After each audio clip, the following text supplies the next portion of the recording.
បាទហើយកសិដ្ឋានយើងខ្ញុំក៏មានផ្ដល់នៅសេវាកម្មទាសាច់បនសាច់បាទតាមតម្រូវការរបស់បងប្អូនដែលចង់បានយកទៅលក់ឬមួយក៏យកទៅបរិភោគឬមានកម្មវិធីផ្សេងបាទអាចតាក់ទងមកខាងកសិដ្ឋាន PG យើងខ្ញុំបាទឬតាមរយៈទូរស័ព្ទដែលខ្ញុំបានជម្រាបជូនបាទនេះគឺជាទាសាច់បាទហើយក៏មានលក់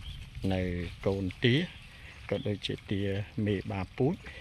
បាទអញ្ចឹងខាងកសិដ្ឋានយើងខ្ញុំនឹងមានចែកចាយតាមតម្រូវការរបស់បងប្អូនដែលបងប្អូនត្រូវការបាទនេះគឺជាបាទកន្លែងដែលយើងបានចិញ្ចឹមនិងថែទាំ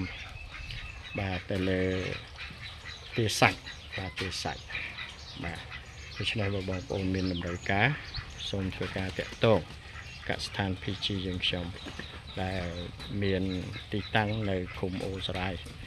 បាទស្រុកត្រាំកក់ខេត្តតាកែវបាទ